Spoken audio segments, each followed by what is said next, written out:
तो हेलो बच्चों, कैसे हो आप सब। स्वागत है आपका आपके अपने YouTube चैनल अतुल्य इंस्टीट्यूट जीकेपी में। तो बच्चों, आज हम बात करने वाले हैं क्लास 9 के केमिस्ट्री के चैप्टर नंबर 4, जिसका नाम है स्ट्रक्चर ऑफ एटम। इसके पहले हमने पढ़ा था एटम एंड मॉलिक्यूल के बारे में, जहां पे हमने देखा था कि डॉल्टन जी ने ये बताया था कि एटम जो है इंडिविजुअल पार्टिकल्स होते हैं। लेकिन इस बात को यहाँ पे स्ट्रक्चर ऑफ एटम में दो तीन जो हमारे साइंटिस्ट थे उन्होंने गलत साबित कर दिया अपनी थ्योरीज दे करके। थ्योरीज बड़ी अप्रोप्रिएट है, उनके बारे में डिस्कस करते हैं। आज समय ज्यादा वेस्ट ना हो इसके लिए मैंने सब कुछ पहले ही नोट कर लिया है, ताकि आपका समय ज्यादा ना हो। तो बिना किसी देरी के हम लोग शुरू करते हैं। जो लोग चैनल में नए हैं चैनल सब्सक्राइब कर लेना और बाकी आगे की पढ़ाई करते हैं। चलिए देखते हैं। सबसे पहली बात यह है कि एटम इंडिविजुअल पार्टिकल है, तो आखिर उसके अंदर पाया किया जाता है। तो सबसे पहले आपके एनसीईआरटी का एक हेडिंग है कि चार्ज पार्टिकल इन मैटर। क्या मैटर के अंदर चार्ज पार्टिकल होते हैं? क्या ये बात सही है? अगर ये बात सही है तो ये बात पता कैसे चली और कहां पे ये बात आती है कि चार्ज पार्टिकल के बारे में हमें जानकारी दी जाती है? वो है सबसे पहली थ्योरी आती है जहां पे थॉमसन की, जे थॉमसन की जो पहली थ्योरी आती है, आई थिंक 1897 के आसपास इन्होंने ये थ्योरी दी थी।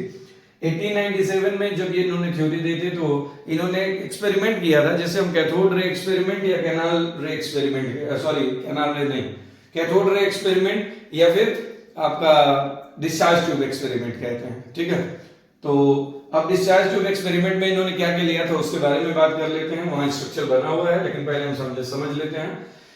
इन्होंने जो डिस्कवरी की थी उस डिस्कवरी ने ये बताया कि इलेक्ट्रॉन एग्जिस्ट करता है। इलेक्ट्रॉन क्या होता है? एक नेगेटिव चार्ज पार्टिकल होता है, जिसके बारे में हम देखेंगे आगे। तो ये एग्जिस्ट करता है, इसकी एग्जिस्टेंस को इसने बताया था और इस डिस्कवरी ने। और बात करते हैं डिस्चार्ज ट्यूब होता क्या है। डिस्चार्ज ट्यूब या कैथोड रे ट्यूब एक ट्यूब को कहते हैं जिसके इलेक्ट्रोड्स होते हैं। इलेक्ट्रोड्स क्या होते हैं उसके बारे में बात करते हैं। तो सबसे पहले जान लेते हैं डिस्चार्ज ट्यूब क्या होता है। A vacuum tube with electrodes. ठीक है, एक ऐसा वैक्यूम ट्यूब, वैक्यूम मतलब आप लोग जानते होंगे जिसमें कोई चीज ना रहे, किसी भी प्रकार की कोई गैस नहीं, कुछ भी नहीं। ठीक है, वैक्यूम मतलब एकदम खाली। Vacuum tube with electrodes. अब इलेक्ट्रोड क्या होते हैं? इलेक्ट्रोड जो वो कार्बन के बने मटेरियल होते हैं जिससे बैटरी को अटैच किया जाता है, तो उसमें चार्ज डेवलप हो जाते हैं। जो कैथोड होता है वो नेगेटिव चार्ज डेवलप करता है और नेगेटिव एंड से जुड़ा होता है बैटरी के, तो इसलिए नेगेटिव चार्ज वहां पे होता है। और पॉजिटिव एंड से जुड़ा हुआ होता है, उसे एनोड कहते हैं, और वो जो है पॉजिटिव चार्ज कैरी करता है। ठीक है, used to produce beam of electrons. ठीक है ना, ये जो इलेक्ट्रोड में जो कैथोड था, ये जो कैथोड था ना, यहां से बीम ऑफ इलेक्ट्रॉन निकलते हैं और उसी को जो है प्रोड्यूस करने के लिए इस इलेक्ट्रोड का यूज किया जाता है। ठीक है, ये हो गया डिस्चार्ज ट्यूब हमारा।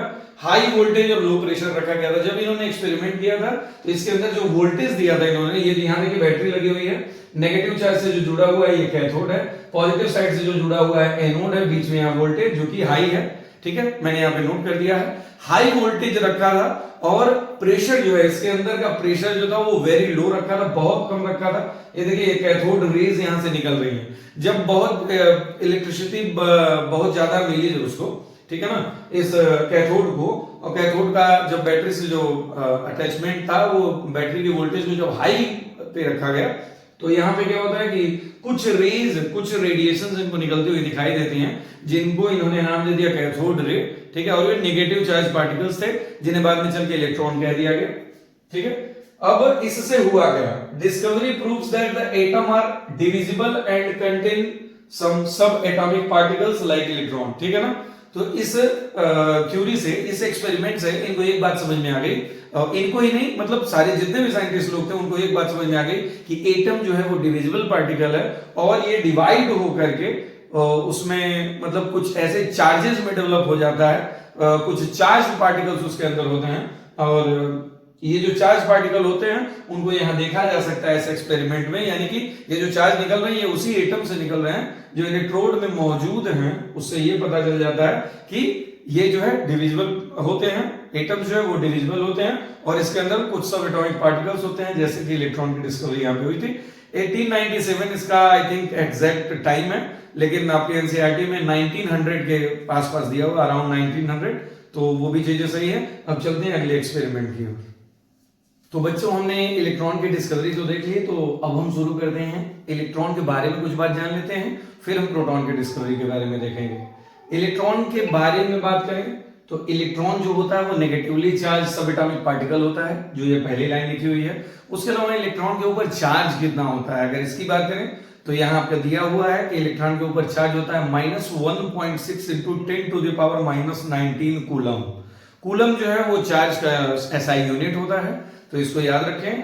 क्लास 10th में वैसे भी आपको इलेक्ट्रिसिटी चैप्टर में इसकी जरूरत पड़ेगी, ठीक है। तो कूलम जो होता है वो चार्ज का एसआई यूनिट है, तो 1.6 इंटू 10⁻⁻19 कूलम चार्ज होता है। लेकिन यही सेम चार्ज प्रोटॉन में भी होता है, बट यहां की बात करें तो इलेक्ट्रॉन चूंकि नेगेटिव चार्ज पार्टिकल है, इसलिए यहां पे नेगेटिव साइन के साथ होता है। तो आप देखेंगे यहां पे -1.6 इंटू 10⁻⁻19 कूलम है, ठीक है। आगे बात करें मास ऑफ इलेक्ट्रॉन कितना होता है। इलेक्ट्रॉन का मास जो है प्रोटॉन के मास का लगभग 2000 गुना कम होता है। इसीलिए जब भी हम एटॉमिक मास की बात करते हैं तो प्रोटॉन और न्यूट्रॉन का वेट तो देखते हैं, उसका मास तो देखते हैं, लेकिन हम कभी भी इलेक्ट्रॉन का मास नहीं देखते हैं, क्योंकि अगर हम कंपेयर ही उससे करें, जैसे मान लीजिए मेरा जितना वजन है, अब हमसे 2000 गुना कम वजन की किसी चीज से अगर हम कंपेयर करेंगे तो मुझे नहीं लगता कि उसके मास को कंसीडर करना भी चाहिए। इसलिए हम लोग इलेक्ट्रॉन के मास को नेग्लिजिबल मान लेते हैं। तो देखिए यहाँ पे मैंने दिया हुआ कि 9.1 इंटू 10⁻⁻31 kg ये वेट होता है, -31 kg। अंदाजा लगाइए 31 टाइम्स आप जीरो लगाएंगे, वो भी अपॉन में 9.1 को डिवाइड करने के लिए, तब जाके जो मास आएगा वो कौन आएगा, इलेक्ट्रॉन का मास आएगा। यहाँ पे मैंने ये भी लिख दिया 1/1840, लगभग 2000 मैंने बोला था, अगर एक्यूरेसी पे जाए तो 1840, 1840, ठीक है ना। 1/1840 मास ऑफ हाइड्रोजन एटम और प्रोटॉन, प्रोटॉन भी हाइड्रोजन एटम भी, दोनों बात आप कह सकते हैं। क्यों कह सकते हैं इसके बारे में मैं बताता हूं, क्योंकि आपको मे भी कुछ लोगों को ना पता हो या कुछ लोगों को पता भी होगा कि हाइड्रोजन पूरे हमारे पीरियोडिक टेबल में जितने भी एलिमेंट लगभग 114, 15, 16, 17 के आसपास डिस्कवर जितने अब तक हो गए हैं, उन सारी डिस्कवरीज में अकेला ऐसा एलिमेंट है जिसके पास कोई न्यूट्रॉन नहीं होता है, जीरो न्यूट्रॉन। बाकी लोगों में न्यूट्रॉन होते हैं, कुछ कम कुछ ज्यादा फ्लक्चुएट होते रहते हैं, बट हाइड्रोजन एक ऐसा एलिमेंट है जिसके एटम के पास कोई न्यूट्रॉन नहीं होता है, ठीक है। तो जिसके पास न्यूट्रॉन नहीं है उसका मास, हमने बोला अभी कि मास किसका देखते हैं, प्रोटॉन और न्यूट्रॉन को मिला दें तो मास देख लेते हैं। अभी इस चैप्टर के लास्ट में भी इस बात को पढ़ेंगे। प्रोटॉन और न्यूट्रॉन को मिला दिया जाए तो मास ऑफ एटम हो जाता है। तो एक बात बताइए, अगर न्यूट्रॉन है ही नहीं तो उसका क्या होगा, उसका मास तो सिर्फ प्रोटॉन से डिसाइड होगा। तो हाइड्रोजन का मास सिर्फ और सिर्फ उसके प्रोटॉन से डिसाइड होता है, इसीलिए हाइड्रोजन का मास 1 होता है, एटॉमिक नंबर भी 1 होता है, मास भी 1 होता है। नहीं तो आप जितने भी एलिमेंट्स देखते हैं उनका या तो उनका 2 टाइम्स होगा या 2 टाइम्स से ज्यादा होगा, या थोड़ा बहुत फ्लक्चुएट हो सकता है, लेकिन लगभग 2 टाइम्स के आसपास या उससे ज्यादा ही होता है। नहीं तो सामान्यतः अगर देखें तो जितना एटॉमिक नंबर हो उतना एटॉमिक मास सिर्फ और सिर्फ हाइड्रोजन का होता है, क्योंकि इसके पास न्यूट्रॉन होता ही नहीं, सिर्फ प्रोटॉन होता है। तो एक इलेक्ट्रॉन एक प्रोटॉन, न्यूट्रॉन 0 हो जाता है। तो मास कितना होगा, मास हम कहते हैं कि न्यूट्रॉन और प्रोटॉन को ऐड करेंगे तो मास आ जाएगा। तो हम न्यूट्रॉन है ही नहीं, तो इसीलिए हाइड्रोजन का मास 1 होता है। तो बात करें, या तो आप बात कर लो कि एक प्रोटॉन या एक हाइड्रोजन एटम, दोनों बात सेम है, तो उनका 1840 गुना कम, यानी 1840 टाइम्स छोटा, हल्का अगर वेट किसी का होता है तो वो इलेक्ट्रॉन का होता है। इसलिए मास ऑफ एटम में कभी हम इसको ध्यान नहीं देते हैं, एटॉमिक मास में कभी इलेक्ट्रॉन को ध्यान नहीं दिया जाता है। सिंबल कैसा होता है, E- का सिंबल होता है। एक्सट्रीमली स्मॉल होते हैं, देखिए यहां पे दे भी दिए, एक्सट्रीमली स्मॉल होते हैं, found outside the nucleus. Outside the nucleus के बारे में बात तो रदरफोर्ड ने की थी, एक्सपेरिमेंट अभी इसके बाद हम पढ़ने वाले हैं, ठीक है। तो ये बहुत स्मॉल होते हैं और आउटसाइड द न्यूक्लियस से प्रेजेंट होते हैं। ये था इलेक्ट्रॉन की प्रॉपर्टी के बारे में। अगली डिस्कवरी पे चलते हैं, जो डिस्कवरी थी प्रोटॉन की, जिसको 1886 के आसपास किसने किया था, ई गोल्डस्टीन ने। ई गोल्डस्टीन ने क्या किया था, जो है 1886 के पास एक एक्सपेरिमेंट किया था, जैसे हमने अभी पढ़ा cathode ray discharge tube experiment, same उसी तरह का एक एक्सपेरिमेंट था, जिसे हमने कह दिया क्या, एनोड रे कैनाल रे एक्सपेरिमेंट, ठीक है ना, एनोड रे कैनाल रे एक्सपेरिमेंट। ये गोल्डस्टीन ने किया था, ई गोल्डस्टीन ने, ठीक है। अभी हम बात करें, देखिए उसी की तरह डिस्चार्ज ट्यूब इन्होंने भी लिया था। डिस्चार्ज ट्यूब में वही high pressure, high voltage, low pressure, ठीक है, इन्होंने भी वही रखा, सब कुछ वैसे ही था। अंतर क्या था? अंतर इन्होंने किया कि इधर जो कैथोड ली थी ये परफोरेटेड थी, ठीक है ना। इलेक्ट्रोड जो है, ये कैथोड जो है वो परफोरेटेड थी, परफोरेटेड कैथोड ली इन्होंने। और यहां पे जब हाई वोल्टेज की वजह से एनोड से कुछ रेज निकली, एनोड से कुछ रेज निकली। एनोड मैंने बताया था पॉजिटिव एंड से जुड़ा होता है, तो ऑब्वियस सी बात है पॉजिटिव रेज रही होंगी। तो पॉजिटिव रेज निकलती हैं और वो रेज कहां जाती हैं? किधर की तरफ? कैथोड की तरफ। जब कैथोड की तरफ जाती हैं तो चूंकि कैथोड परफोरेटेड था, बीच बीच में गैप्स थे, उन गैप्स से होते हुए वो रेज बाहर निकल जाती हैं और जाके यहाँ पे आप रेड कलर का देख पा रहे होंगे, रेड कलर का ग्लो दिखाई देता है, मैंने लिखा भी हुआ है रेड ग्लो, रेड कलर का ग्लो दिखाई देता है, चमकता हुआ कुछ दिखाई देता है। तो इनको एक बात कंफर्म हो जाती है कि यहां से भी पॉजिटिव चीज कुछ निकल रही है। ये बात बताई थी ई गोल्डस्टीन ने 1886 के एक्सपेरिमेंट में, जिसे कैनाल रे या एनोड रे एक्सपेरिमेंट कहते हैं, ठीक है। तो चलिए इसके बारे में देख लेते हैं। एनोड रे या कैनाल रे एक्सपेरिमेंट ये दिया था ई गोल्डस्टीन ने 1886 में। पॉजिटिवली चार्ज रेडिएशन होता है जिसे हम कैनाल रेज कहते हैं। अभी देखिए ये पॉजिटिवली चार्ज रेडिएशन है, यहां मैंने लिखा नहीं है, मैं इसको नोट कर देता हूं।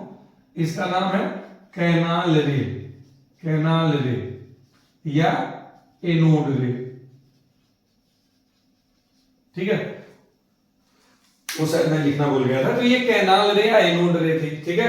पॉजिटिवली चार्ज रेडिएशन रहता है वो, ठीक। इससे क्या हुआ? इससे ये चीज डिटेक्ट हो गई कि पॉजिटिवली चार्ज सब एटॉमिक पार्टिकल, जिसे हम प्रोटॉन कहते हैं, वो प्रेजेंट है एटम के अंदर। ये बात यहां क्लियर हो गई ई गोल्डस्टीन के द्वारा। अब देख लेते हैं प्रोटॉन की कुछ प्रॉपर्टी। तो यहां प्रोटॉन की प्रॉपर्टी लिखी हुई है, सब कुछ उसी की तरह है, इलेक्ट्रॉन की तरह ही पॉजिटिवली चार्ज सब एटॉमिक पार्टिकल होते हैं। चार्ज हम प्रोटॉन की अगर बात करें तो सेम वही चार्ज जो इलेक्ट्रॉन के ऊपर था। अंतर क्या है? इलेक्ट्रॉन एक नेगेटिवली चार्ज पार्टिकल होता है, ये पॉजिटिवली चार्ज पार्टिकल होते हैं। तो ये positively charge, positive 1.6 into 10 to the power minus 19 coulomb, coulomb जो है वैसा यूनिट होता है चार्ज का, ठीक है। मास ऑफ प्रोटॉन के बारे में बात करें तो यहां का मास और वहां का मास आप कंपेयर करेंगे तो 1840 टाइम्स का डिफरेंस आ जाएगा। वो आपको कुछ करने की आवश्यकता नहीं है, बस आप इसके मास को उसके मास से डिवाइड कर दीजिए, प्रोटॉन के मास को इलेक्ट्रॉन के मास से डिवाइड कर देना, आपको वैल्यू मिल जाएगी। मास ऑफ प्रोटॉन की बात करें तो 1.673 into 10 to the power minus 27 kg, ठीक है, 10 to the power minus 27 kg, और यहाँ 10 to the power minus 31 kg, बहुत बहुत ह्यूज गैप है, ठीक है ना। तो इस चीज का ध्यान रखना है। आगे बढ़ते हैं सिंबल के बारे में। तो सिंबल इसका जैसे E माइनस था वैसे P प्लस है, P से प्रोटॉन और प्लस का साइन यानी कि पॉजिटिव चार्ज, ठीक है। और ये न्यूक्लियस के अंदर प्रेजेंट होता है। ये भी एक्सपेरिमेंट रदरफोर्ड, ये भी डिस्कवरी जो है एक्सपेरिमेंट रदरफोर्ड के एक्सपेरिमेंट में हुई थी, तो वहां पे हम देखेंगे। तो चलिए इसके आगे बढ़ते हैं। अभी न्यूट्रॉन की डिस्कवरी के बारे में 2 लाइन बात करेंगे, फिर हम लोग मॉडल पे चलेंगे, एटॉमिक मॉडल पे, ठीक है। तो ठीक है, चलिए फिर आगे बढ़ते हैं। अब हम देखते हैं न्यूट्रॉन की डिस्कवरी के बारे में। चूंकि इसकी डिस्कवरी के बारे में कहीं किसी एक्सपेरिमेंट का जिक्र नहीं है, एक्सपेरिमेंट के बारे में तो हम जानते हैं, लेकिन बताने में आपके लिए थोड़ा सा कॉम्प्लिकेट हो जाएगा। बस छोटा सा एक ब्रीफिंग कर देते हैं कि जो जेम्स चैडविक थे, इन्होंने क्या कर दिया कि जो लाइट वेट पार्टिकल्स थे जैसे लिथियम आयंस को या बोरॉन को, इसका जो है इसका अल्फा पार्टिकल के साथ बम्बार्डिंग करा दिया, तो उसकी वजह से इनको न्यूट्रल पार्टिकल्स के बारे में, न्यूट्रल सब एटॉमिक पार्टिकल्स के बारे में इनको पता चल पाया। अभी उस पर जाने की जरूरत नहीं है, नेक्स्ट क्लासेस में आप हायर क्लासेस में जाओगे तो इसकी डिस्कवरी देखोगे, ठीक है।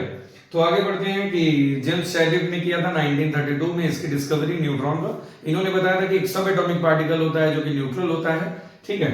अब neutral particle with mass approximately two the proton, लगभग प्रोटॉन के बराबर इसका मास होता है, थोड़ा बहुत ऊपर नीचे होता है। इसी की वजह से आप जैसे देखते हो कि जैसे क्लोरीन है, आप इसको देख लो, सोडियम को, सोडियम है तो सोडियम में तो अगर बराबर होते तो 11 प्रोटॉन 11 न्यूट्रॉन, तो 22 होना चाहिए था, लेकिन 23 है क्योंकि 12 आपके न्यूट्रॉन होते हैं, ठीक है ना। तो न्यूट्रॉन का नंबर थोड़ा बहुत फ्लक्चुएट होता है। इसी तरह क्लोरीन में भी फ्लक्चुएट होता है। 17 17 34 होना चाहिए था, लेकिन 35.5 है। तो इसका मतलब ये है कि ये आपका उसमें क्या कहते हैं हम, 17 की जगह 18.5 जो है इसका वो है, न्यूट्रॉन का नंबर है, इस वजह से उसके मास में ये डिफरेंस आ जाता है। अदरवाइज ये लगभग प्रोटॉन के बराबर इसका मास होता है। आगे बढ़ते हैं, चलिए देखते हैं सिंबल एन से इसको डिनोट करते हैं और साथ में एटॉमिक मास क्या होता है, number of proton plus number of neutron. जब भी पूछा जाए, अगर एटॉमिक नंबर पूछा गया तो जितने नंबर ऑफ प्रोटॉन है वही उठा लीजिए, वही एटॉमिक नंबर होता है हमेशा, क्योंकि प्रोटॉन का नंबर कभी चेंज नहीं होता है। न्यूट्रॉन आपने देख लिया थोड़ा बहुत फ्लक्चुएट होता है। Electron at the time of ion exchange, जब आयन एक्सचेंज होता है तो उस समय इलेक्ट्रॉन चेंज होता है, इसलिए इलेक्ट्रॉन को भी नहीं गिनते हैं। तो प्रोटॉन जो है वो एटॉमिक नंबर होगा ही होगा, प्रोटॉन ही डिसाइड करता है what is the atomic number of any element, ठीक है ना। तो एटॉमिक नंबर किसी भी एलिमेंट का प्रोटॉन के नंबर से डिसाइड होता है। तो एटॉमिक मास जब निकालना होगा प्रोटॉन और न्यूट्रॉन को ऐड कर देंगे, बहुत आसान सा तरीका है। थॉमसन मॉडल पे चलते हैं। आप देखिए यहाँ पे आ गया एटम का मॉडल। एटम की मॉडल की डिस्कवरी करने में दो तीन मॉडल आए थे। एक सबसे पहले थॉमसन मॉडल आया, फिर रदरफोर्ड मॉडल। जो भी कमियां इन लोगों की रह गई, थॉमसन में तो बहुत कमियां थी, रदरफोर्ड में कुछ कमियां रह गई जिसको बोहर ने आके बताया था। तो तीन मॉडल के बारे में हम लोग पढ़ेंगे। थॉमसन मॉडल ऑफ एटम क्या कहता है, इन्होंने बताया कि जो ये एटम होता है एक पॉजिटिवली चार्ज स्फीयर होता है, मतलब एक पूरा स्फीयर है कंप्लीटली, ये पूरा का पूरा स्फीयर पॉजिटिव है और इसमें बीच बीच में छोटे छोटे नेगेटिव चार्ज पार्टिकल जो है वो पड़े हुए हैं, जिनको बाद में इलेक्ट्रॉन कह दिया गया। इन्होंने बताया, इलेक्ट्रॉन की डिस्कवरी इन्होंने ही की थी, ठीक है। तो वो इलेक्ट्रॉन्स बीच बीच में कहीं कहीं पड़े हुए हैं। इन्होंने इसका दो एग्जांपल लिया था, एक वाटरमेलन मॉडल कहा था, यहाँ पे लिखा भी हुआ है वाटरमेलन मॉडल, और एक प्लम पुडिंग मॉडल, ठीक है ना। जो है वो पुडिंग जो बनाया जाता है, क्रिसमस पुडिंग, प्लम पुडिंग भी कहते हैं। तो वो जो पुडिंग बनाया जाता है उस पुडिंग में जगह जगह पे अंदर प्लम मौजूद होते हैं, थोड़ी थोड़ी दूरी पे। तो इस वजह से प्लम पुडिंग मॉडल या फिर वाटरमेलन मॉडल कह दिया था। वाटरमेलन कैसे, वाटरमेलन का जो अंदर रेड वाला पार्ट होता है ना, कि पूरा का पूरा एक स्फीयर होता है वाटरमेलन, तो ग्रीन से लेकर के रेड पार्ट तक सब कुछ जो है वो पॉजिटिव चार्ज स्फीयर है। और उसके अंदर जो उसके सीड्स होते हैं ब्लैक कलर के, वो सीड्स जो है वो आपके नेगेटिव चार्ज इलेक्ट्रॉन्स है, ऐसा जेम्स चैडविक ने बताया था। यहाँ पे देखिए मैंने कुछ बनाने की कोशिश की, ये जो रेड कलर से पूरा का पूरा स्फीयर दिख रहा है पूरा पॉजिटिव है, और ये जो बीच बीच में दिख रहे हैं यहाँ पे मैंने दिखा दिया है कि ये इलेक्ट्रॉन्स है। चलिए आगे बढ़ते हैं। इन्होंने दो पोस्टुलेट दिए थे थॉमसन ने, बाद में इनकी बातें गड़बड़ हो गई जब रदरफोर्ड ने एक्सपेरिमेंट किया। तो कुछ चीजें इनकी सही रही, ऐसा नहीं है कि सारी चीजें गलत हो गई। तो इन्होंने दो बातें कहीं कि जो भी मैंने ये बात बताई, तो इन्होंने कहा कि atom is a positively charge sphere and electrons are embedded in it, ठीक है ना।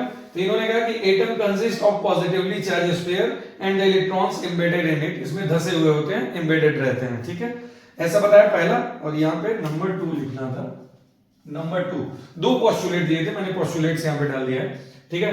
इन्होंने बताया कि नेगेटिव चार्ज और पॉजिटिव चार्ज मैग्नीट्यूड में इक्वल होते हैं, इक्वल इन मैग्नीट्यूड होते हैं। इस वजह से एटम जो है इलेक्ट्रिकली न्यूट्रल होता है। अब इसका मतलब क्या होता है, जितना पॉजिटिव उतना नेगेटिव। जब आप मैथमेटिक्स पढ़ते हो तो उसमें जितना पॉजिटिव उतना नेगेटिव जब ऐड करते हो तो जीरो हो जाता है, ठीक है। तो अगर 10 इलेक्ट्रॉन है और 10 प्रोटॉन हो, दोनों एक साथ रहे, तो प्लस को माइनस वाले ने न्यूट्रलाइज कर दिया या माइनस वाले को प्लस वाले ने न्यूट्रलाइज कर दिया, दोनों जब भी मिले तो मामला न्यूट्रल हो गया, ठीक है ना। वो पूरा का पूरा एटम न्यूट्रल हो जाएगा। तो एक बात इन्होंने कही कि the negative and positive charges are equal in magnitude, so the atom as a whole is electrically neutral. Electrically neutral का मतलब कोई एक्स्ट्रा चार्ज नहीं होता है इसके पास। और आपने देखा होगा, अभी आगे हम लोग पढ़ेंगे भी इलेक्ट्रॉनिक कॉन्फ़िगरेशन में, कि जब भी इलेक्ट्रॉन चला जाता है किसी भी एटम से, इलेक्ट्रॉन चला जाता है, तो देखिए अगर किसी के पास 11 प्रोटॉन है 11 इलेक्ट्रॉन है, जितना एटॉमिक नंबर होता है उतने ही होते हैं। 11 प्रोटॉन 11, ये हम सोडियम की बात कर रहे हैं, तो 11 प्रोटॉन 11 इलेक्ट्रॉन है। तो अब आप एक बात समझिए कि अगर एक इलेक्ट्रॉन, प्रोटॉन तो जा नहीं सकता है, न्यूट्रॉन न्यूट्रल ही होता है, कोई मतलब नहीं है। प्रोटॉन से न्यूक्लियस के अंदर होता है, इस वजह से जा नहीं सकता है, इलेक्ट्रॉन ही मूव करते रहते हैं। तो इलेक्ट्रॉन जो है, एक इलेक्ट्रॉन चला गया, अब कितना हो गया, 11 proton and 11 proton and 10 electron. तो ज्यादा क्या है, ये 11 वाला ज्यादा है, एक अधिक है। कितना अधिक है, एक ज्यादा है। अगर 10 ये है, 10 ये, एक P वाला एक्स्ट्रा है, एक P एक्स्ट्रा है, तो इसके ऊपर क्या आ जाएगा, सोडियम के ऊपर जब इलेक्ट्रॉन देने के बाद एक प्लस चार्ज आ जाएगा। अगर दो इसके पास प्रोटॉन ज्यादा बचते हैं, यानी दो इलेक्ट्रॉन इसने निकाल दिया है किसी भी एलिमेंट ने, जैसे कैल्शियम निकालता है, जैसे मैग्नीशियम निकालता है, Mg+2 होता है, ठीक है, Ca+2 होता है, Cu+2 होता है, तो ऐसी कंडीशन में उनके क्या होते हैं, दो इलेक्ट्रॉन निकल जाते हैं। दो इलेक्ट्रॉन निकलते ही नंबर ऑफ प्रोटॉन और इलेक्ट्रॉन तो दोनों सेम थे ना, दो इलेक्ट्रॉन निकल गए तो दो पॉजिटिव एक्स्ट्रा हो गए इनके पास, जितने नेगेटिव उतने पॉजिटिव थे, दो नेगेटिव वाले चले गए बाहर, तो दो पॉजिटिव इनके पास एक्स्ट्रा बचा, तो दो पॉजिटिव चार्ज उसके ऊपर आ जाता है। तो ये रही बात, और इसके बाद हम आगे चलते हैं कि दोनों पोस्टुलेट हमने देख लिए, रदरफोर्ड की डिस्कवरी पे चलते हैं, ठीक है, चलिए। तो बच्चों हम अगला एक्सपेरिमेंट देखते हैं रदरफोर्ड का। रदरफोर्ड मॉडल जो हम देखने जाते हैं, तो इसमें हम जानते हैं कि रदरफोर्ड ने एक एक्सपेरिमेंट किया था गोल्ड फॉइल को लेकर के। उन्होंने गोल्ड क्यों चुना था, ये क्वेश्चन पूछा जा सकता है कि गोल्ड उन्होंने आखिर कोई भी मेटल चुन सकते थे, अगर मेटल की फॉइल चाहिए थे तो कोई भी मेटल चुन सकते थे, तो उन्होंने ऐसा गोल्ड ही क्यों चुना, उसके पीछे कारण था। उसके पीछे कारण ये था कि गोल्ड हाईली मैलिएबल मेटल है। हाईली मैलिएबल मतलब, मैलिएबल का मतलब होता है, आगे आप 10th में जाओगे तो वहां पढ़ाई करोगे इसके बारे में, मेटल का जो कैरेक्टर होता है, फिजिकल कैरेक्टर के बारे में पढ़ोगे वहां पे।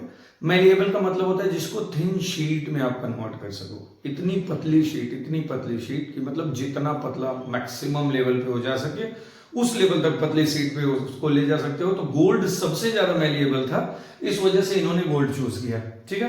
अब इन्होंने गोल्ड फॉइल एक्सपेरिमेंट जो किया, इसमें पहले हम एक्सपेरिमेंट देखते हैं, फिर ऑब्जर्वेशन पे चलेंगे, फिर इनका कंक्लूजन देखेंगे, फिर मॉडल पे आते हैं। सबसे पहले हम देखते हैं इन्होंने एक्सपेरिमेंट जो किया, इन्होंने उसमें लिया था अल्फा पार्टिकल। ये देखिए, ये लेड लगा हुआ है, मतलब ये शीशे का जार की तरह एक लगाए हुए थे, ठीक है। अल्फा पार्टिकल होते क्या है, हीलियम+2 आयंस थे। क्या थे, हीलियम+2। +2 का मतलब होता है दो हीलियम में दो ही इलेक्ट्रॉन, दो प्रोटॉन होते हैं, दो इलेक्ट्रॉन को निकाल दो तो दो पॉजिटिव चार्ज आ जाएगा, तो हीलियम+2 आयन बन जाएगा, ठीक है। तो अल्फा पार्टिकल, यानी कि आप बात करो कि हीलियम के एटम से आप इलेक्ट्रॉन को ही पूरा बाहर कर दो, 0 इलेक्ट्रॉन वाला हीलियम अगर आयन हो जाता है तो उसे क्या कर देते हैं, अल्फा पार्टिकल्स, ठीक है। तो इन्होंने इसकी बम्बार्डिंग करी कहां पर, गोल्ड फॉइल पर। यहां देखिए बीच में गोल्ड फॉइल लगी हुई है, यहां मैंने लिखा भी हुआ है। गोल्ड फॉइल के भी आप देखोगे उसके अगल बगल एक शीट मैंने बनाई हुई है, ऐसे सर्कुलर, ऐसे एक शीट लगाई हुई थी, ठीक है। ये जो शीट थी इसको डिटेक्टर कहा गया, ये थी जिंक सल्फाइड की बनी हुई, ZnS मैंने लिखा भी हुआ है, तो जिंक सल्फाइड की बनी हुई शीट थी। इस शीट पे, अच्छा इसका काम क्या था, जब कोई पार्टिकल टकराता था, अल्फा पार्टिकल टकराने के बाद जिंक सल्फाइड पे जहां जाके टकराता था वहां थोड़ा सा चमकता था वो, ठीक है ना, थोड़ा सा रेडिएशन होता था, तो उसको देख के पता चल जाता था कि कौन सा पार्टिकल, मतलब कहां कहां पार्टिकल टकरा रहे हैं, तो उससे अंदाजा लगता था कि कितना डिफ्लेक्शन, यानी कि पार्टिकल मुड़ रहा है कि सीधे निकल जा रहा है, तो कहां कहां टकरा रहा है उसके बेसिस पे डिफ्लेक्शन पता चलता था, ठीक है। तो ये इनका एक्सपेरिमेंट था। दूसरी बात आते हैं, देखिए यहां पे इन्होंने एक्सपेरिमेंट किया, ये तो था कि इन्होंने कैसे ऊपर से किया, ऊपर से कैसा एक्सपेरिमेंट इनका दिख रहा था, ये स्ट्रक्चर है, अंदर एटम के अंदर जो पार्टिकल्स पास हुए वो कैसा दिख रहा था, वो ये स्ट्रक्चर है, ठीक है। अब इस पे आते हैं, ऑब्जर्वेशन पे चलते हैं। अरे यहां पे पहले इस पे देख लेते हैं स्ट्रक्चर पे, तो ये एनसीईआरटी में आपकी बुक में ये स्ट्रक्चर, आई थिंक ये भी बना हुआ है, पता नहीं ये है कि नहीं, लेकिन ये तो बना हुआ है, ये मुझे पता है, आई थिंक दोनों बना हुआ है, ठीक है। अब ये स्ट्रक्चर आप वहां देखोगे तो मैक्सिमम, देखो आप मैक्सिमम लाइंस जो है स्ट्रेट पास हो जा रही हैं, स्ट्रेट निकल जा रही हैं, ठीक है। कुछ ऐसी थी जो हल्की फुल्की डिफ्लेक्शन के साथ निकली, और कुछ ऐसी थी जो बहुत लार्ज डिफ्लेक्शन के साथ, 90 डिग्री से ज्यादा डिफ्लेक्शन के साथ निकली। साथ में कुछ पार्टिकल ऐसे भी थे जो एकदम, देखिए यहां पे मैंने एक बनाया हुआ है, एक एरो इधर की तरफ भी है और इधर की तरफ भी है, यानी कि जिस पाथ पे वो गए उसी पाथ पे वो अल्फा पार्टिकल्स वापस आ गए। तो इसके बेसिस पे इनका ऑब्जर्वेशन देखते हैं, देन कंक्लूजन पे चलेंगे। ऑब्जर्वेशन क्या था रदरफोर्ड का, रदरफोर्ड मॉडल ऑफ एटम है, इसका ऑब्जर्वेशन क्या था, ऑब्जर्वेशन था कि most of the alpha particle passed straight through gold foil, जो हम अभी देख रहे थे, गोल्ड फॉइल से straight, most of the alpha particle जो है स्ट्रेट निकल गई, एकदम सीधी बाहर चली गई, ठीक है। दूसरा इनका ऑब्जर्वेशन क्या था, some of alpha particle were deflected, यहां दो बाई हो गया है, by the foil by small angles, ठीक है ना। फॉइल से जब वो क्रॉस हो रही थी तो स्मॉल एंगल बना के ऐसे, मतलब ऐसे स्ट्रेट ऐसे जा रही हैं, अब आगे जाके हल्का सा मुड़ गई, ठीक है ना, हल्का सा टर्न हो गया। यहां पे आप देखो ये वाला ये वाला जो आप देख रहे हो, ठीक है ना, ये जो गई है ये हल्की सी टर्न होके हल्की सी डिफ्लेक्ट होके चली गई है, और उसमें कुछ वेरी फ्यू, बहुत कम ऐसे पार्टिकल्स थे, very few particles, about 1 in 12,000, 12,000 particle जा रहे थे, तो उसमें कोई एक ऐसा था appeared to deflect on the very large angle, great more than 90 degree, जो मैंने दो बताया ये more than 90 डिग्री, या फिर और rebound on their original path, अपने ओरिजिनल पाथ पे ही रिबाउंड हो गए। कैसे? जैसे आप बॉल को ही फेंकते हो वॉल पे, किसी दीवार पे बॉल फेंकते हो, बॉल फेंकने के बाद जैसे वो रिबाउंड हो जाती है सीधा फिर आपके पास आती है, ठीक उसी तरह अपने पाथ पर ही रिबाउंड हो गई। ये कितनी थी? 12,000 पार्टिकल, यानी 12,000 पार्टिकल्स में से कोई एक पार्टिकल ऐसा था जिसने ऐसा कैरेक्टर शो किया।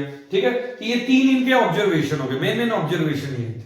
तीन कंक्लूजन पे आते। अच्छा, कंक्लूजन क्या होता है? रिजल्ट। रिजल्ट आप देते हो किसी चीज का, जो एक्सपेरिमेंट आप कर रहे हो, तो एक्सपेरिमेंट करने के बाद जो आपको दिखा उसके बेसिस पे आप किसी रिजल्ट पे पहुंच रहे हो, इसी को कंक्लूजन कहते हैं।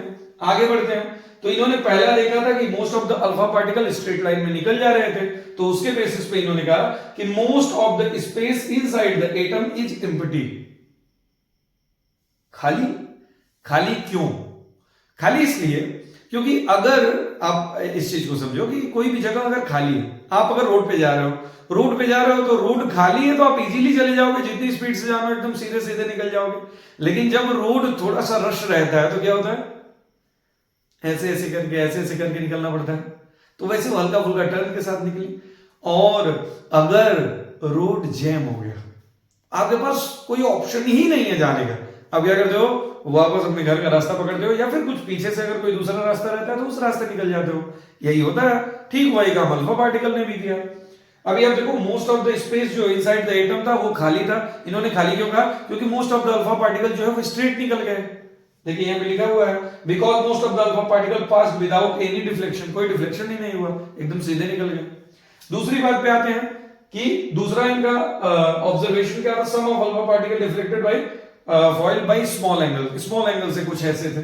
अब देखिए, very few particles were deflected from their path, deflect हो गए, हल्का फुल्का डिफ्लेक्ट हो गए, indicating that the positive charge of atom occupies very little space.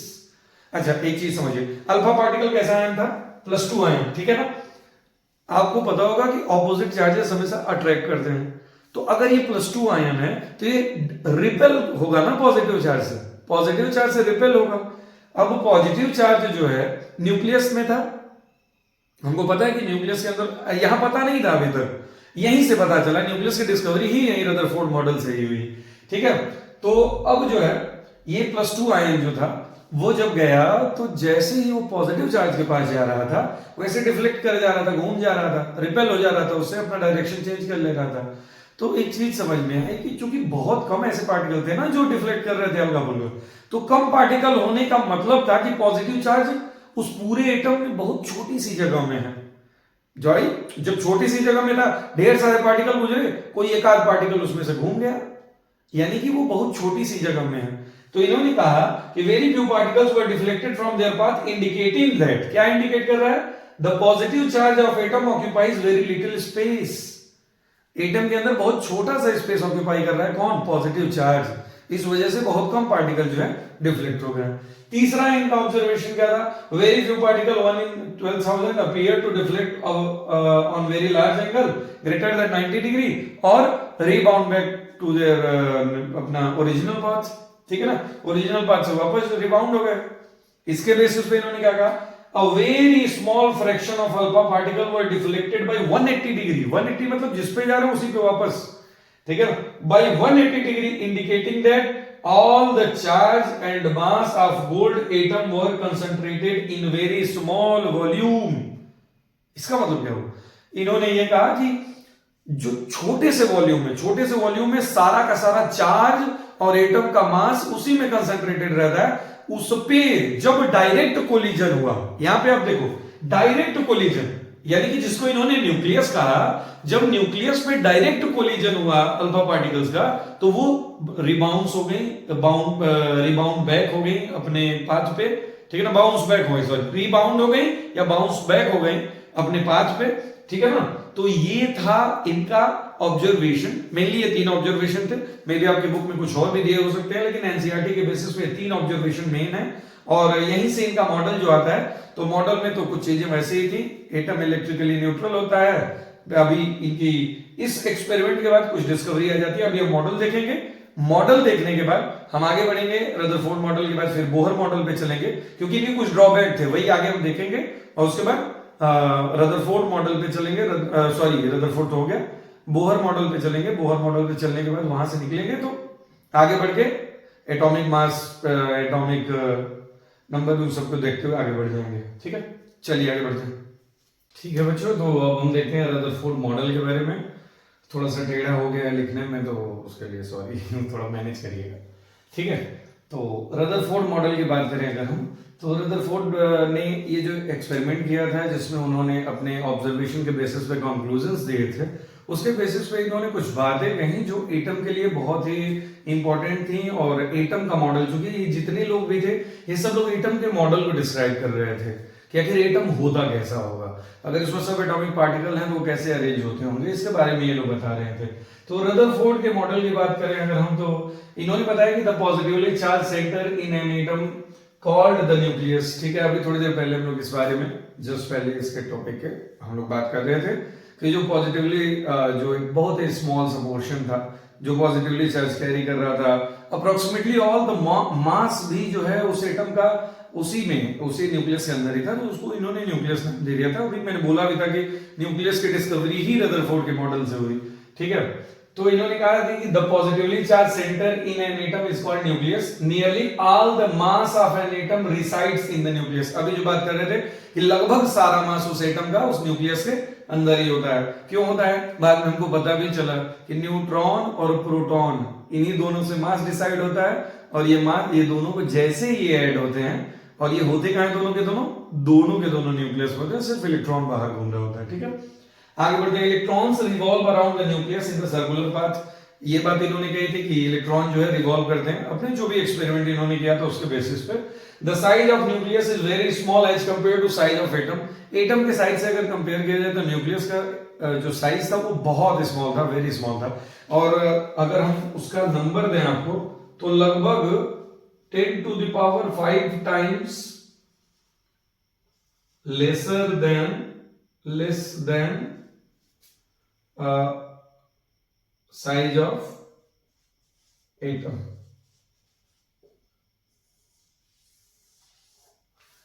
ठीक है ना, 10 to the power 5, 10 to the power 5 मतलब हो गया 1 लाख। ठीक है, 1 लाख गुना छोटा साइज, मतलब वॉल्यूम कैरी करता था, ऑक्यूपाई करता था कौन, nucleus, as compare to atom. ये इन्होंने रेडियस बताया था, रेडियस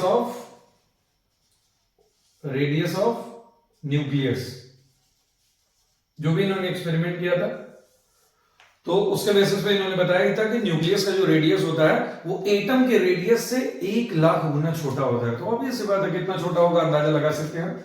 चलिए उसके बाद बात करें तो इन्होंने मॉडल तो दे दिया, लेकिन इनकी एक कमी रह गई। कमी क्या रहेगी, इन्होंने बताया कि इलेक्ट्रॉन जो है वो सर्कुलर पाथ पे मूव करते हैं। तो जो सर्कुलर पाथ पे मूव करते हैं, तो आप देखिए, मैं एक बात समझा दूं, यहाँ पे जो भी चीजें लिखी हुई हैं उसको मैं आसान भाषा में समझा दूं कि जब कोई भी बॉडी सर्कुलर पाथ पे मूव कर रही है तो एक्सेलरेशन में होगी, ऑब्वियसली एक्सेलरेटेड होगी वो बॉडी। जब भी एक्सेलरेशन होता है, एक्सेलरेशन आप भी करोगे, आप भी दौड़ोगे, तो एनर्जी रेडिएट होती है, एनर्जी निकलती है। ठीक है, एनर्जी रेडिएट होगी, और जब एनर्जी रेडिएट होगी तो एनर्जी की कमी होगी, चाहे आप हो, हम हो, या फिर इलेक्ट्रॉन हो। ठीक है, तो इलेक्ट्रॉन जब घूमता रहेगा, जैसे मान लो कि ये आपका न्यूक्लियस था, अब इसके अगल बगल मान लीजिए यहाँ पे इलेक्ट्रॉन कहीं घूम रहा है, धीरे धीरे एनर्जी लेवल जैसे जैसे लो होगा वैसे वैसे नीचे आता जाएगा, और एक टाइम ऐसा आएगा कि ये इलेक्ट्रॉन जो है आके न्यूक्लियस में गिर जाएगा। अगर ये इलेक्ट्रॉन न्यूक्लियस में गिर जाता तो क्या होता है, एटम अनस्टेबल हो जाएगा। अगर एटम अनस्टेबल हो जाएगा, फिर कोई मैटर जिस फॉर्म में हम लोग देखते हैं उस फॉर्म में तो रहना ही नहीं चाहिए, क्योंकि एटम ही अनस्टेबल है। इसका मतलब एटम अनस्टेबल नहीं होता है। तो इनकी थ्योरी में कोई इश्यू आ गई, इसीलिए इसको इनका ड्रॉबैक कह दिया गया। इस ड्रॉबैक को सुधारने के लिए बोहर है बाद में, अभी हम उसके बारे में देखेंगे। तो अभी देखिए ड्रॉबैक की बात करें तो the revolution of electron in the circular path is not expected to be stable. ये एक्सपेक्ट ही नहीं किया जा सकता कि स्टेबल होगा। क्यों? इसका पीछे कारण है। Any particle moving on a circular path undergo acceleration, during acceleration particle would radiate energy. ठीक है, कोई भी पार्टिकल अगर सर्कुलर पाथ में मूव कर रहा है तो वो एक्सेलरेशन में होगा, और अगर एक्सेलरेशन में कोई भी बॉडी होती है तो वो एनर्जी रेडिएट करती है, जो बात अभी मैं बता रहा था। Thus the revolving electrons would lose the energy and finally fall into the nucleus। ठीक है, जो बात मैं बता रहा था कि वो अपना एनर्जी लूज करेंगे, करते करते करते एक टाइम ऐसा आएगा कि वो फॉल हो जाएंगे, गिर जाएंगे न्यूक्लियस के अंदर। इफ दिस वर सो, अगर ऐसा होता है तो the atom should be highly unstable and hence matter would not exist in the form that we know. तो क्या होगा अगर ऐसा होता है? तो एटम जो है हाईली अनस्टेबल हो जाएगा, और उसकी वजह से किसी भी मैटर को जिस फॉर्म में हम देख पाते हैं उस फॉर्म में तो मैटर रहेगा ही नहीं। तो we know that atoms are quite stable. आप इस बोर्ड को बोर्ड की तरह देख पा रहे हो, ये मार्कर सॉलिड फॉर्म में पड़ा हुआ है, क्यों? क्योंकि इसके एटम स्टेबल है, इसमें इस फॉर्म में स्टेबल है। ठीक है ना, तो इसीलिए तो, लेकिन ऐसा तो होता नहीं है। अभी देखिए, क्या इसका फॉर्म कोई चेंज हुआ क्या? नहीं, इसका मतलब ये स्टेबल है। अगर ये स्टेबल है तो इलेक्ट्रॉन वाले घूमने वाला कॉन्सेप्ट तो गड़बड़ होता है, क्योंकि अगर इलेक्ट्रॉन घूमेगा, रेडिएट करेगा एनर्जी, गिरेगा, गिरने के बाद क्या होगा? वो जो है एटम अनस्टेबल हो जाएगा। तो जो मैटर जिस फॉर्म में उस फॉर्म में रहना ही नहीं चाहिए, लेकिन ऐसा तो है। तो इसको सुधारने के लिए कौन है? बोहर है। अगला टॉपिक उनका देखते हैं, चलिए ठीक है। अगले टॉपिक पे आते हैं, बोहर एटॉमिक मॉडल। ठीक है ना, बोहर मॉडल ऑफ एटम जिसको कहते हैं। तो बोहर किस लिए आए? बोहर के आने के पीछे का कारण ये था, इनका नाम था नील्स बोहर, इनका फुल नेम जो था वो नील्स बोहर था। ये किस लिए आए? इन्होंने जो ड्रॉबैक रह गया था रदरफोर्ड का, उसको ओवरकम करने के लिए आए, उसको समाप्त करने के लिए कि भाई आखिर जो रदरफोर्ड ने कहा था तो उस हिसाब से जो है एटम जो है वो स्टेबल कैसे हो सकते हैं। रदरफोर्ड ने तो बता दिया रिवॉल्व करते हैं, लेकिन फिर रिवॉल्व के हिसाब से तो अनस्टेबल हो जाते हैं, तो फिर स्टेबल कैसे होते? तो उसके लिए आए नील्स बोहर। इन्होंने अपने कुछ पोस्टुलेट दिए, he gave some postulate to overcome the objections on Rutherford's model. Rutherford के मॉडल में जो ऑब्जेक्शन आ रहे थे उस ऑब्जेक्शन को ओवरकम करने के लिए इन्होंने कुछ पोस्टुलेट्स दिए। दो पोस्टुलेट मेनली दिए थे, कुछ अदर बातें भी बताई थी। Only certain special orbits known as discrete orbits of electrons are allowed inside the atom।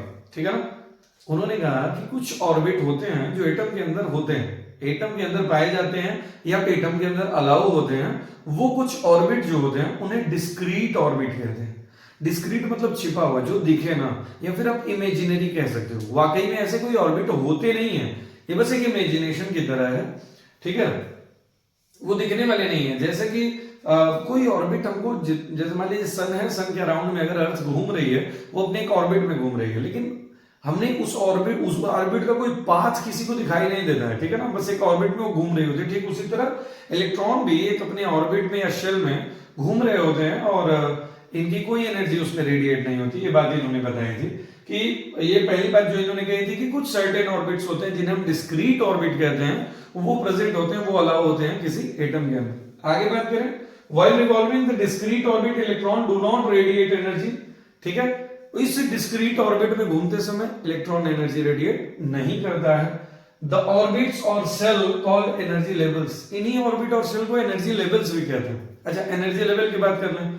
Energy level जो होता है, अगर हम किसी इलेक्ट्रॉन को उसकी एनर्जी लूज ना कराएं या उसमें एक्स्ट्रा एनर्जी डालें ना, तो वो अपने अगले शेल तक नहीं जा सकता, वो उसी रहेगा, क्योंकि जो एनर्जी है ना वो उस ऑर्बिट की है, एनर्जी इलेक्ट्रॉन की नहीं है वहां पे जिससे वो रिवॉल्व कर रहा है, वो उस ऑर्बिट की है। वो एक सर्कुलर पाथ में, जैसे आप एक तरीके से ये समझो कि एक कोई धागा ले लो और उसमें एक मोती डाल लो, मोती समझते हो ना? ठीक है, उस मोती को डालने के बाद उसको अगर मूव कराओगे तो वो सर्कुलर मूव करेगा। उसको आप छोड़ भी दोगे ना तो भी वो धागे से नीचे नहीं गिरेगा, क्योंकि वो अपनी ऑर्बिट में फिक्स है। और ठीक है, तो उसी तरह ये अपनी ऑर्बिट में फिक्स होते हैं और इन्हीं को एनर्जी लेवल भी कहते हैं। इन्हीं ऑर्बिट या शेल को एनर्जी लेवल कहते हैं। आगे बढ़ते हैं, electronic distribution in the shell. Shell के अंदर इलेक्ट्रॉनिक डिस्ट्रीब्यूशन की, इलेक्ट्रॉनिक मतलब इलेक्ट्रॉन का डिस्ट्रीब्यूशन, इलेक्ट्रॉनिक मतलब वो बिजली का सामान मत समझ लेना। ठीक है, तो इलेक्ट्रॉन का डिस्ट्रीब्यूशन जो होता है वो कैसे हुआ रहता है, कैसे शेल के अंदर। तो इन्होंने जो बताया था वो 2n² रूल बताया था कि जो अरेंजमेंट करते हैं वो 2n² रूल के हिसाब से करते हैं। इन्होंने जो बताया था, जो डिस्क्रीट ऑर्बिट होते हैं उनका नाम इन्होंने दे दिया था। यहाँ पे आप देख सकते हैं, मैंने डायग्राम बनाया हुआ है, KLMN। K मतलब shell number 1, N is equal to 1 हो गया, L मतलब N इज इक्वल टू 2 यानी शेल नंबर 2 है, ठीक है। M जो है शेल नंबर 3 एंड N जो है शेल नंबर 4, ठीक है। N मतलब नंबर ऑफ शेल, कौन से नंबर की शेल है ये बताने के लिए। चलिए आगे बढ़ते हैं तो देखते हैं कि इनका arrangement. Maximum electron present in a shell is 2n square. 2n square rule लगता है एक शेल के अंदर मैक्सिमम कितने इलेक्ट्रॉन हो सकते हैं, वो होता है 2n स्क्वायर। जैसे मान लो पहला शेल है, पहले शेल में n की जगह रख दो 1, मैंने बताया कि अभी n is equal to 1, n is equal to 2 यहाँ लिखा भी हुआ है। 2n स्क्वायर में n is equal to number of shell, कौन से नंबर ऑफ सेल की बात हो रही है उसके बारे में देखेंगे। तो पहले शेल में मैक्सिमम कितने इलेक्ट्रॉन, 2, दूसरे में 8, 2 इंटू 2 का स्क्वायर, ठीक है। दूसरे सेल में ये क्या, n का स्क्वायर, दूसरे सेल का स्क्वायर हो जाएगा तो 2, ये हो जाएगा 2 2 जा 4। अगर दूसरे सेल की बात करें तो 2 इंटू n स्क्वायर की जगह 2 इंटू 2 का स्क्वायर कितना होगा, 2 इंटू 2 इंटू 2 8 हो गया। तो दूसरे शेल में कितने मैक्सिमम 8 इलेक्ट्रॉन्स हो सकते हैं। उसके बाद 2 इंटू ये 2 तो लिखा ही हुआ है, n की जगह 3 रख दो। तीसरे शेल की बात करें 3 का स्क्वायर, 3 का स्क्वायर मतलब होगा 3 3 जा 9, 9 2 जा 18 यानी तीसरे में मैक्सिमम कितने इलेक्ट्रॉन 18 हो सकते हैं। फिर 2 इंटू 4 का स्क्वायर, 4 4 जा 16 2 जा 32, चौथे सेल में 32 मैक्सिमम इलेक्ट्रॉन। देखो अभी एक बात है मैक्सिमम की, एक है आउटर मोस्ट की, दोनों में अंतर है। मैक्सिमम नंबर ऑफ इलेक्ट्रॉन किसी सेल में कितने हो सकते हैं, 2n स्क्वायर। लेकिन अगर हम बात करें आउटर मोस्ट सेल में, जब भी आप देखोगे ना तो हाईएस्ट इलेक्ट्रॉन आप 8 ही गिन के चलोगे, ठीक है। वही वैलेंस इलेक्ट्रॉन की बात होगी वहीं पे, अब हम लोग वैलेंसी के बारे में पढ़ेंगे। देखिए यहाँ पे लिखा भी है but maximum electron in the outer most orbit should be 8।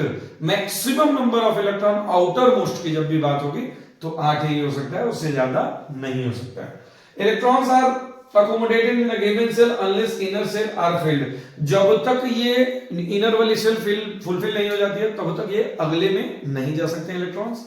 आगे बढ़ते हैं। The shell are filled in the step wise manner, step wise लिखा हुआ है, थोड़ा सा इसको वो कर लीजिएगा, समझिए। स्टेप वाइज मैनर लिखा हुआ है। स्टेप वाइज यानी एक सेल, पहला सेल, फिर दूसरा, फिर तीसरा, जैसे जैसे उसका नंबर ऑफ इलेक्ट्रॉन जितने मैक्सिमम हो सकते हैं वो भरते जाएंगे, वैसे वैसे वो आगे बढ़ता जाएगा, ठीक है। लेकिन अभी हम इलेक्ट्रॉनिक कॉन्फ़िगरेशन जब भी करते हैं 2 8 8 8 8 ऐसे करके इलेक्ट्रॉनिक कॉन्फ़िगरेशन करते हैं। अभी हम देखेंगे इसका अगला टॉपिक है valency, atomic number, atomic mass, वो देखते हैं।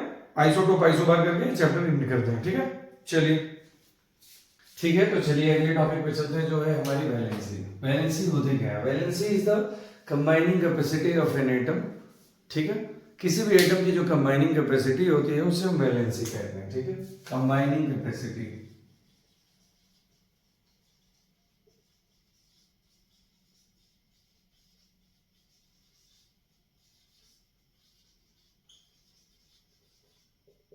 ठीक है। कंबाइनिंग कैपेसिटी देखते कैसे, ठीक है। हम बताएं आउटर मोस्ट शेल में 8 इलेक्ट्रॉन्स होते हैं। हमको देखिए ऑक्टेट कंप्लीट करना है। डुप्लेट रूल एक ऑक्टेट रूल होता है, आई थिंक पिछले चैप्टर में शायद मैंने बताया था इसके बारे में। तो एक डुप्लेट रूल होता है, एक ऑक्टेट रूल। डुप्लेट रूल सिर्फ पहले शेल के लिए, शेल नंबर 1 जो के शेल है उसके लिए, क्योंकि मैक्सिमम 2 इलेक्ट्रॉन उसमें हो सकते हैं। डुप्लेट रूल ये होता है तो 2 इलेक्ट्रॉन पर ही वो स्टेबल हो जाता है। जैसे हीलियम, हीलियम एक इनर्ट गैस है। इनर्ट गैस वो गैसेस होती हैं जिनका कॉन्फ़िगरेशन स्टेबल हो जाता है, ठीक है। कॉन्फ़िगरेशन स्टेबल का मतलब वो किसी के साथ अब रिएक्ट करेंगी ही नहीं, जरूरत ही नहीं है उनको, वो स्टेबल है। आप जैसे मान लो आप ही हो, हम ही हैं, कोई भी है, काम कर रहा है, मेहनत कर रहा है, किस लिए कर रहा है, स्टेबल होने के लिए, अपनी लाइफ में स्टेबल होने के लिए। ठीक उसी तरह जितने भी एलिमेंट्स होते हैं ये स्टेबल होना चाहते हैं। तो जैसे मान लीजिए कि जो ऑलरेडी ऑक्टेट या डुप्लेट रूल फॉलो करते हैं वो ऑलरेडी स्टेबल है, तो सारी इनर्ट गैसेज जो है ना वो उसी में आ जाते हैं। जैसे जिनका 2 10 18 उसके बाद आपका 26 आएगा, ये जो एटॉमिक नंबर वाले हैं ना ये सब इनर्ट गैसेस है, और ये सब क्या होती हैं, ऑलरेडी स्टेबल होती हैं, तो इनको किसी से रिएक्ट करने की जरूरत नहीं है। इसलिए कभी आप देखते हो कि रिएक्शन कराने के लिए हम जब कहीं जाते हैं जहाँ रिएक्शन ना हो कोई, वहां इनर्ट गैसेस का यूज किया जाता है। इनर्ट गैसेस वो गैसेस है जो किसी के साथ रिएक्ट नहीं करती, उनको जो जरूरत है वो पूरी हो चुकी है, फिर रिएक्ट करने की जरूरत क्या है, ठीक है। अब combining capacity of an atom की बात करें तो वैलेंसी जो होती है उसको combining capacity of an atom कहते हैं। और ये डिसाइड कैसे होती है, डिसाइड ऐसे होती है कि जो डुप्लेट या ऑक्टेट रूल है, मतलब जो आपका आउटर मोस्ट जो शेल है उसमें मतलब डुप्लेट या ऑक्टेट रूल फॉलो हो रहा हो, ये देखना है, तो वो एटम स्टेबल हो जाता है, वो एटम स्टेबल हो जाता है। ठीक है, अब वो एटम को स्टेबल करने के लिए दो ऑप्शंस होते हैं, नियरेस्ट ऑक्टेट कंप्लीट करना। नियरेस्ट, देखिए जैसे मान लीजिए आउटर मोस्ट शेल में हमारे एक इलेक्ट्रॉन है, तो एक इलेक्ट्रॉन आउटर मोस्ट शेल में कब आया होगा, जब उसका पिछला वाला पूरा 8 भर गया होगा या 2 भर गया होगा, तब तो अगले वाले में गया होगा। अभी हम जस्ट पहले बात किए हैं कि जो शेल होती है वो स्टेप वाइज मैनर में अरेंज होती है और एक फुल होगी कंप्लीट तभी दूसरे में इलेक्ट्रॉन जाएगा। तो अगर मान लीजिए आउटर मोस्ट शेल में एक इलेक्ट्रॉन, इसका मतलब पिछले वाले में 8 कंप्लीट हो चुका है। अगर 8 कंप्लीट हो चुका है तो इसको थोड़ा सा एग्जांपल से समझिए। मान लीजिए हम सोडियम का ले लेते हैं, तो इसमें 2 इलेक्ट्रॉन, इसमें 8 इलेक्ट्रॉन और आउटर मोस्ट में कितने, 1 इलेक्ट्रॉन। टोटल सोडियम का होता है एटॉमिक नंबर 11, तो इलेक्ट्रॉन कितने होंगे 11, प्रोटॉन कितने होंगे 11, न्यूट्रॉन का नंबर चेंज होता है। ठीक है, 11 है, तो 2 8 2 10 1 11, ठीक है 11 हो गए। अब एक चीज इसको समझिए कि अगर हमको ऑक्टेट कंप्लीट करना है, स्टेबल करना है, इसको करना क्या पड़ेगा। ठीक है, क्या करें ऐसा कि ये स्टेबल हो जाए, उसके लिए एक ही उपाय है, या तो 7 इलेक्ट्रॉन बाहर से लाके इसमें भर दें, या तो 1 इलेक्ट्रॉन इसको कह दें भैया तुम छोड़ दो इसको। अगर ये छोड़ेगा तो चूंकि ये ऑर्बिट जो मैंने बनाया है ना, मैंने अभी थोड़ी देर पहले बताया कि डिस्क्रीट ऑर्बिट होते हैं, दिखते नहीं है, इमेजिनरी है, बस मैंने बना दिया दिखाने के लिए। अभी जैसे इलेक्ट्रॉन जाएगा यहाँ कोई ऑर्बिट नहीं, कुछ नहीं, खाली, तो आउटर मोस्ट जो सेल होगी वो एक ऑक्टेट कंप्लीट होगा, स्टेबल हो जाएगी। और ये खाली होकर करेगी क्या, ये किसी को के पास अपना इलेक्ट्रॉन भेज देगा और उसके साथ कंबाइन हो जाएगा। तो अभी कंबाइन भी कराते हैं, तो इसीलिए इसको कह रहे थे combining capacity of an atom. अब देखिए क्या होता है, ये इलेक्ट्रॉन इसने क्या किया, ऑक्टेट कंप्लीट करने के लिए इस इलेक्ट्रॉन को बाहर निकाल दिया। जैसे ही इलेक्ट्रॉन बाहर निकला, ये ऑर्बिट गायब, और अगर ये ऑर्बिट गायब तो आप ध्यान से देखो तो अब इसका आउटर मोस्ट ऑर्बिट जो है वो कंप्लीट है, ऑक्टेट कंप्लीट है। इसको तो यही चाहिए था, किसी भी एलिमेंट के एटम को यही चाहिए, यही चाहिए। ठीक है ना, ऑक्टेट या डुप्लेट रूल फॉलो करना, उसको स्टेबल होना, कुल मिलाकर। चलिए आगे बढ़ते हैं। अब देखिए ये इलेक्ट्रॉन निकल गया, अब ये इलेक्ट्रॉन देखो, एक बात याद रखना, आउटर मोस्ट शेल में जो इलेक्ट्रॉन होते हैं उन्हें वैलेंस इलेक्ट्रॉन कहते हैं, valence electron. Outermost shell वाले जो इलेक्ट्रॉन होते हैं, ठीक है, वैलेंस इलेक्ट्रॉन। और जो कंबाइनिंग कैपेसिटी होती है वो वैलेंसी कहलाती है। अभी हम उससे भी समझाते हैं। तो देखो वैलेंस इलेक्ट्रॉन के बेसिस पे, जैसे मान लो इसके आउटर मोस्ट में 1 इलेक्ट्रॉन था ना सोडियम के, तो ये इसका वैलेंस इलेक्ट्रॉन हो गया। मान लो जैसे कि कार्बन है, कार्बन को ले लेते हैं, कार्बन का एटॉमिक नंबर 6 होता है, तो 2 इलेक्ट्रॉन इसमें और 4 इलेक्ट्रॉन है ऊपर वाले में, तो 4 इलेक्ट्रॉन है, तो इसका वैलेंस इलेक्ट्रॉन कितना 4।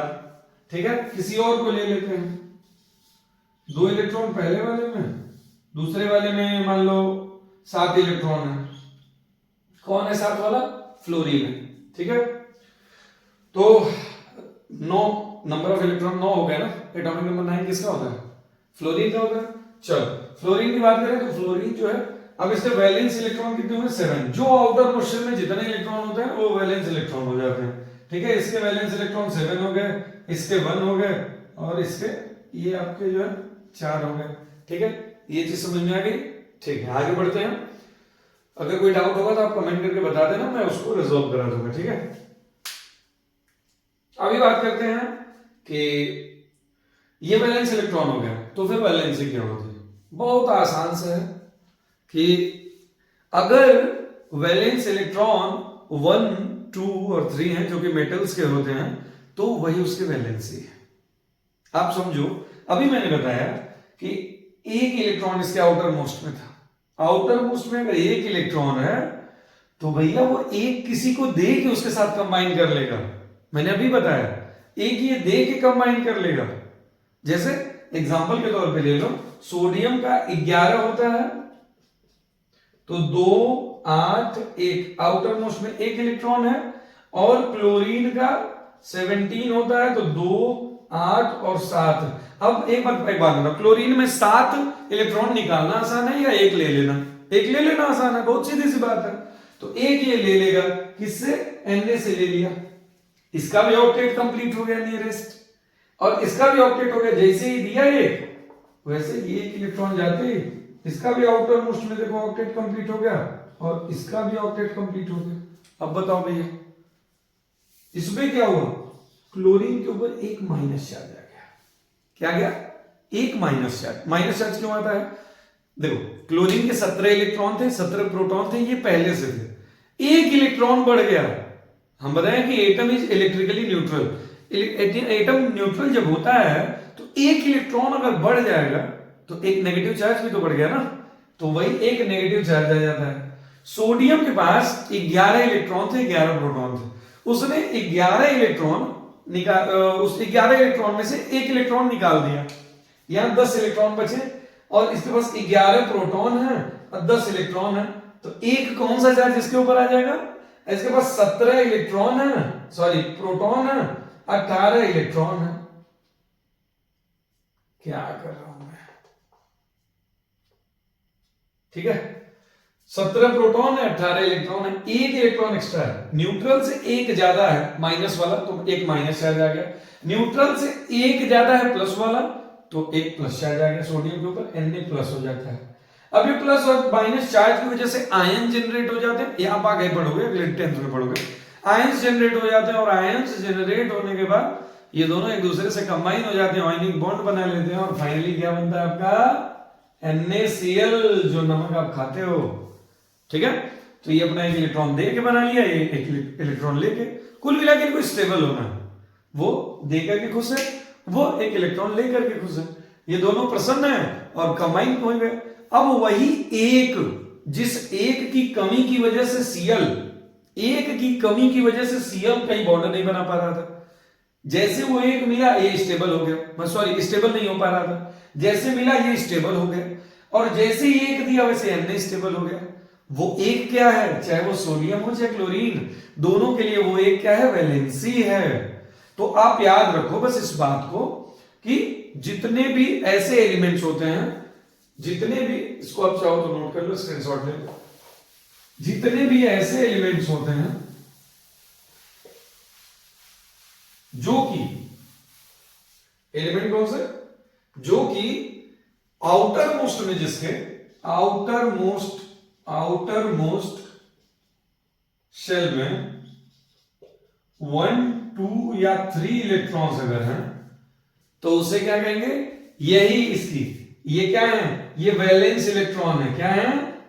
वैलेंस इलेक्ट्रॉन है, और यही वैलेंसी भी है। अभी हमने देखा सोडियम के आउटर मोस्ट में 1 था, तो सोडियम में एक दे करके अपना कंबाइनिंग कैपेसिटी, वो वही एक इलेक्ट्रॉन था, उसको देकर के कंबाइन हो गया। ठीक है, यही इसकी वैलेंसी हो गई। जिसके आउटर मोस्ट में 1, 2, 3 है, सीधे याद रखो, मेटल्स में होता है मैक्सिमम, ये मेटल्स में ही होता है। ठीक है, उसके बाद बात करते हैं, तो फिर क्या 1, 2, 3 वाले ऐसे तो नहीं, 4, 5, 6, 7 भी तो होंगे, 8 भी हैं। 8 के बाद फिर 1 से शुरू हो जाता है, तो 8 वाले तो सारे इनर्ट कैसे, क्योंकि ऑलरेडी स्टेबल है, किसी से रिएक्ट करेंगे नहीं। 7 तक की बात करते हैं, तो 1, 2, 3 लिख लो, ये 1, 2, 3, 4 भी लिख लो, क्योंकि देखो अब जिनके आउटर मोस्ट शेल में 5, 6 और 7 इलेक्ट्रॉन्स होते हैं, उनको क्या करते हैं? ऑक्टेट कंप्लीट करने के लिए कितना चाहिए? 8 ऑक्टेट 8 इलेक्ट्रॉन से कंप्लीट होगा, तो 8 माइनस 5 कर दो, या 8 माइनस 6 कर दो, या 8 माइनस 7 कर दो, तो इसका क्या आ जाएगा? ये आ गया 3, ये आ गया 2, ये आ गया 1। अच्छा एक चीज समझो, 8 में से 8 में से जिनके आउटर मोस्ट में 5, 6, 7 इलेक्ट्रॉन है, 8 में से माइनस कर दो, तो क्या आ जाएगा? उसकी वैलेंसी आ जाएगी। ठीक है, वैलेंस इलेक्ट्रॉन अगर 5, 6 एंड 7 है, तो उसको 8 से माइनस कर दो, तो क्या आ जाएगा? उसकी वैलेंसी आ जाएगी। जैसे आपका एग्जांपल देते हैं, नाइट्रोजन। नाइट्रोजन का एटॉमिक नंबर होता है 7, तो 2 एंड 5, आउटर मोस्ट में कितने इलेक्ट्रॉन है? 5, 8 माइनस 5, नाइट्रोजन क्या हो गया 3, इसकी वैलेंसी हो गई। कंबाइनिंग कैपेसिटी देखो, आप जानते हो NH3, आगे पढ़ोगे अमोनिया। नाइट्रोजन कितने हाइड्रोजन के साथ बना है? हाइड्रोजन एक ही बना सकता है क्योंकि एक ही इलेक्ट्रॉन ही होता है उसके पास। तो NH देखो 3 बॉन्ड बनाया, 3 लोगों के साथ कंबाइन हुआ, क्यों? क्योंकि 3 ही मैक्सिमम बना सकता है, क्योंकि 3 इसकी वैलेंसी है। तो वैलेंसी ऐसे पता चल गई, ठीक है। 8 माइनस जो भी वो नंबर होगा।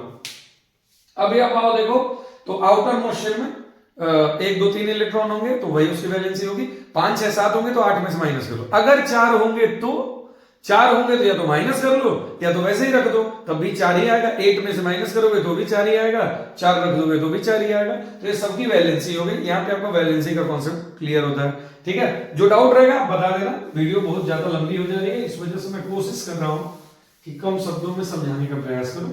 अगर कोई इश्यू होगा तो बता जरूर देना। चलो आगे बढ़ते हैं। तो ये है आपका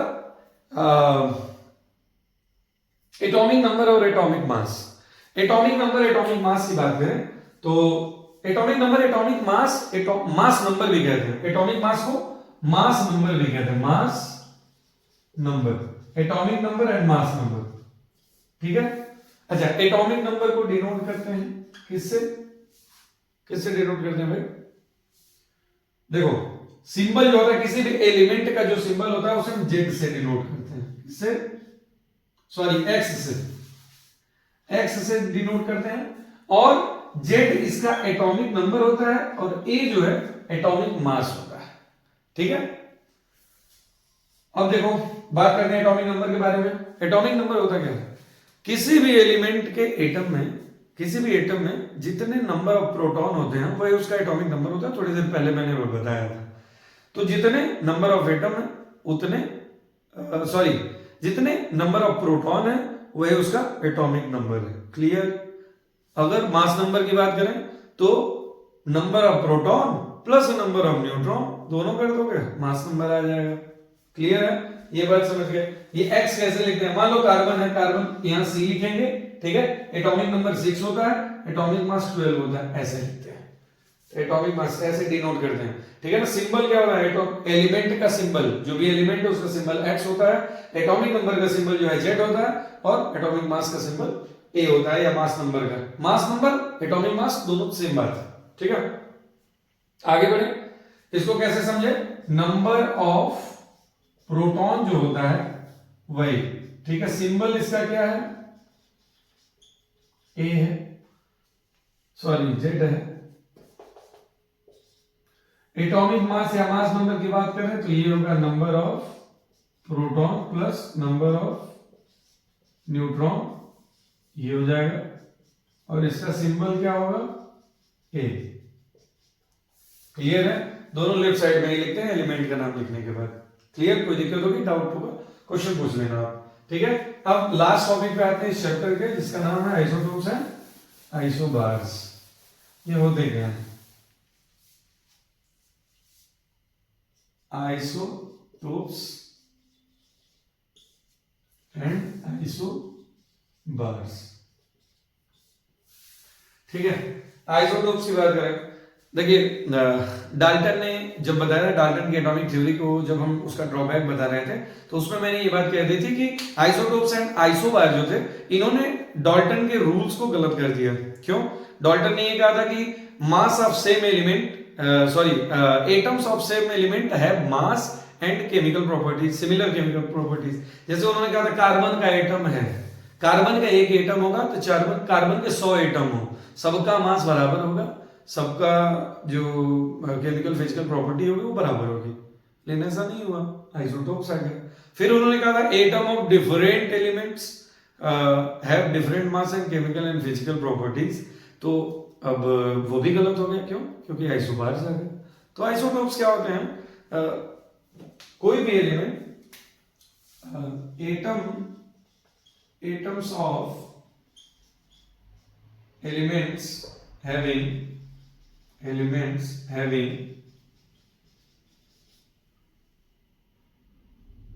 same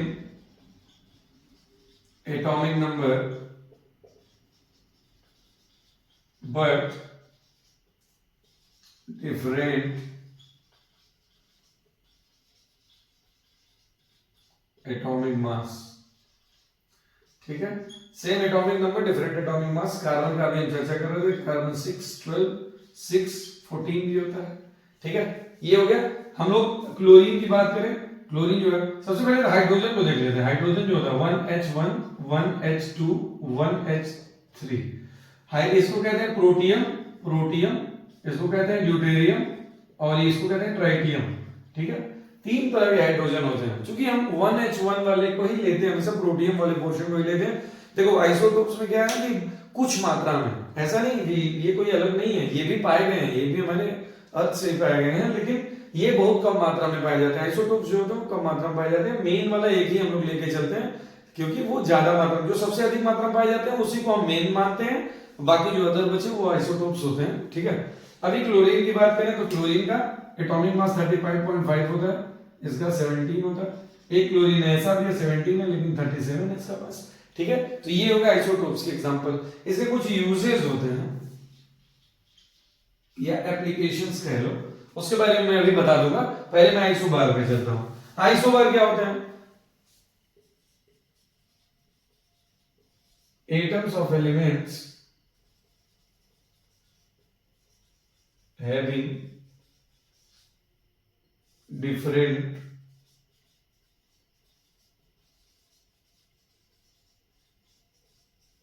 atomic number but same atomic mass, ठीक है, या mass number same atomic mass होता है इनका। जैसे एग्जांपल के तौर पे इसमें ले लेते हैं कैल्शियम। कैल्शियम का होता है 20 एंड मास होता है 40, जबकि आर्गन 18 होता है, मास होता है 40। क्लियर है ये बात? दूसरी बात पे आते हैं इसी के साथ, कैल्शियम 20 एंड 40 एंड एक और है वो आपका पोटेशियम 19 एंड 40, ये भी होता है। ये दोनों आइसोबार है। आप देखो मास नंबर सेम है, एटॉमिक नंबर डिफरेंट है, या एटॉमिक नंबर सेम है, मास नंबर डिफरेंट है। बस ये याद रखना, ये आइसोटोप्स एंड आइसोबार्स होते हैं, ठीक है। तो अभी हम इसके बारे में देख लेते हैं कि इनके कुछ एप्लीकेशन, कुछ यूजेज होते हैं, उसके बारे में देख लेते हैं।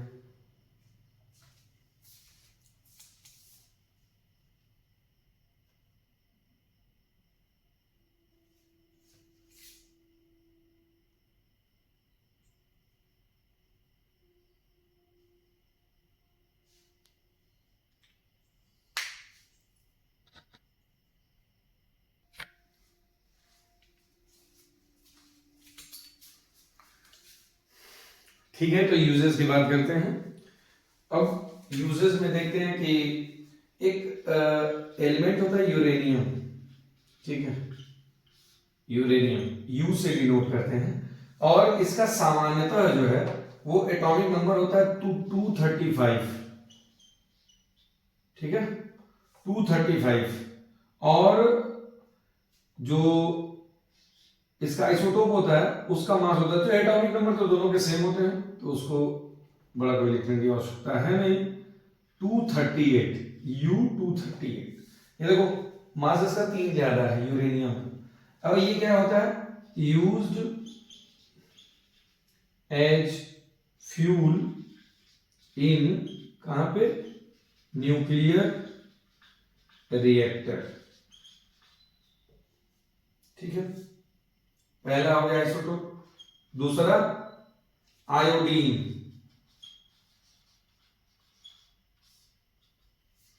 आयोडीन का आई सामान्यतः इसका जो ओरिजिनल है 127 होता है, इसका एटॉमिक जो मास है 127 होता है, लेकिन जो इसका रेडियो एक्टिव है 131। रेडियो एक्टिव मतलब आइसोटोप्स जो है वो 131 है।